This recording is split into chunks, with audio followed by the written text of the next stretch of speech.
Guys, today we're going to be talking on dimension. Now, you should know what dimension is on a knot scale. Now, dimension is more of like expressing a physical quantity to its what? Fundamental units. So, what then is fundamental units? Fundamental units are the building block of a physical quantity. It's more of like the base, the foundation of units. Of course, mostly for us to derive a physical quantity, we make use of two or more fundamental quantities. So now a derived quantity such as force can be dimensioned towards this fundamental unit. Now you should know that there are three fundamental quantities we have, which are also known as the MLT. We have M standing for what? Mass. We have L standing for length, and we have T standing for time. MLT. So now let's start by dimensioning it. Now in dimensioning or in dimension, if we are given, let's work on this. Of course, we're going to work on these exercises we have here.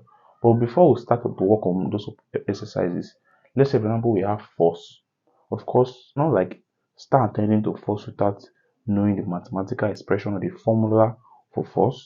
So we must first of all split a physical quantity into its formula. Then from that formulas we break it down to what is fundamental units. So now let's play with this sample problem I have on the board. Of course, now we're having force here. Force. Of course, force is measured in Newton. It can be expressed in terms of what? The mass multiplied by what? The acceleration, right? Of course, mass is for what? This fundamental unit, mass is expressed in terms of m. Of course, acceleration. Acceleration. Of course, acceleration is more of like velocity what? Over time. Now, of course, you should know that velocity itself is what?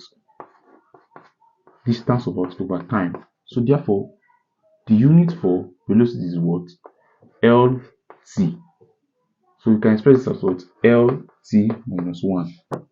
And we know that what? Everything we have here, which is LT raised to the power negative 1, can be expressed in terms of here. So if we rewrite this, what we have here, we have LT minus 1 over what? T. So now take note, it will become LT negative 2. So the concept is acceleration is what? LT raised to the power negative 2. So that is the concept. So now let's rewrite that here. So now we say that acceleration is terms of what? LT negative 2. So therefore this is what? The dimension for what? Force is fundamental. We say fundamental units are what? MLT, mass, length, and time. This is the only way you can express in terms of dimension. The next one is velocity. Of course, we know velocity is expressed as what? Distance over time, which is in this case, distance is measured in what? L, and time is measured in T. So therefore, this unit is L T negative 1. Yeah, very important. Energy. Of course, we say that energy is what? Which is work done. Is in terms is what? Force multiplied by what? Distance, right? That's what we say energy is. Or energy and work are the same. So we can use the formula for work, which is in terms energy. So we say work is done when the force moves with distance in the direction of the force, right? Therefore, we can say that force, the formula is what? Force multiplied by distance. And therefore, we have our dimension for force, which is MLT negative 2. Of course, multiplying it by what? The distance, which in term is L, it becomes what? ML squared T negative 2. So these are the concept of what? Dimension. Of course, the next we have stress. Of course, you can know that stress is what? Force over area. So we're having force over what? Area. Of course, we have the dimension for force. We have MLT negative 2, raised to the power negative 2, raised to the power negative 2. We have acceleration. So we have area. Area is measured in what? L square. So which is in turn, this will go into this. So we have negative 1 because of what we have here. T negative 2. This is the concept of what? Stress. So now let's work on pressure. Of course, Pressure is also the same thing as the force acting on the fluid over area, which is in turn the same as what? L negative 1 T raised to the power negative 2. So therefore the units for stress and pressure are the same. So this is the concept. Of course, now we're going to gravitational constant.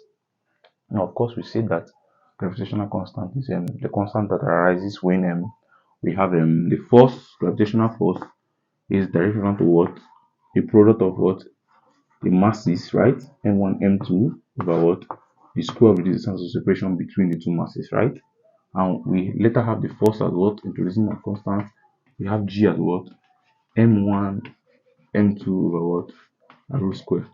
Now we're to make G subject formula. So if you do that, you're going to cross multiply. This will come here. So you have G as what? F a root square over what? M1, M2. So the concept is easy. Force is what? ML negative 2. MLT raised to the power negative 2. Multiplied by, of course, this is distance square over what? This is the product of mass. So it's going to be what? M square. You see that this will cancel this. It becomes what? Negative 1 because of there's one mass left here. Then we have length multiplied by length square becomes length cube, and we have time negative 2. So therefore this is the concept of what? This is the dimension for what? Gravitational constant. Of course, we have strain. Strain is given in terms of what? Extension of original length. So we can see the extension, which is E for original length. We're having the extension measured in meters. We're having the extension in L and the length in L. This cancel this. So therefore we have one.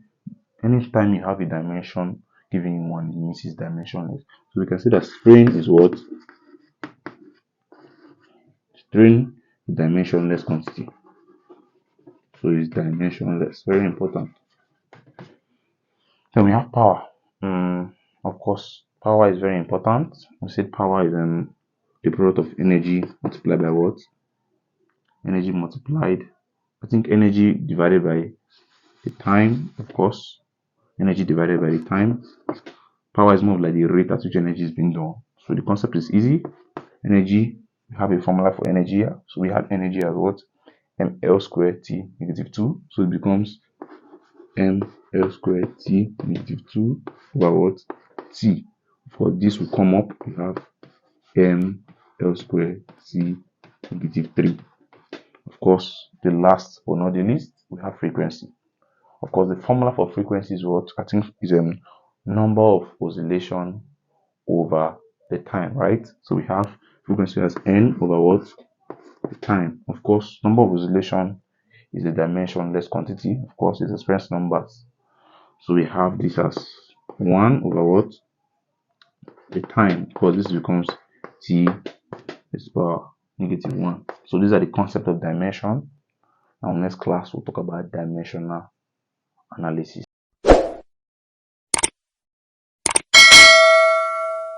Principle of dimensional homogeneity. What does this law state? The dimension of the physical quantity must be equal and identical at both sides of the equation. That's what this law states. For example, we are given the formula for what? Velocity as let's have v square is equals to what? U square plus what? 2as. Of course, I think this is I think this is the third law of third equation of motion, Newton's third equation of motion. And they say, let's verify this law. The principle of dimensional homogeneity, it states that what? The dimension of what? A physical quantity must be equal and identical in both sides of what? The equation, the left hand side and the right hand side. Of course, we know that velocity is measured in what? Let's first of all play with this. We know that velocity is what? Distance over time, right? Which is in terms L t negative 1, right? So originally we know that this is LT negative 1 of square is equals to what? Of course, this is the initial velocity, which is still velocity. Of course, this is 2 into acceleration. Acceleration, of course, is what? Velocity over time, which is in term. It is lt negative 1 over t, which becomes t negative 2. So we have this here, we have lt negative 2 multiplied by what? L. Now it becomes, of course, when this opens, it becomes L squared T negative 2.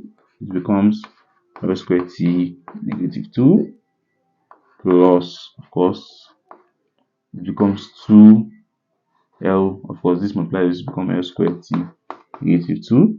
So when we add this, we have that L squared T negative 2 raised to the power negative 2 is equals to what? 3L squared T negative 2. Now let's verify this law. So now what do we have here? We have L squared, we have T raised to the power negative 2, we have L squared and what? T raised to the power negative 2. Of course, we're having 1 here, but you should know that when it comes to dimensions, we don't use number. Arithmetic is not part of dimension. It's more of like the physical quantities we're involving. So we can say that the law states that the principle of dimensional homogeneity states that the dimension of any physical quantity, we're taking for example velocity, which is Newton's third law of motion, I think it's second or third, is equal and identical at both sides of what? Both sides, which is the right hand side and the left hand side. So that is what this principle of dimensional homogeneity is stating. So therefore, we can use the principle of dimensional homogeneity to check if an equation is correct. When I say to check if an equation is correct, so we can use this for the correctness of the equation, which is to investigate if the equation is correct or a particular physical quantity is correct. Of course, very important. So everything that involves dimensional homogeneity is mostly looking for what? The correctness of what? A physical quantity. So now we're going to start by solving problems that involves a lot of those physical quantities. See you there.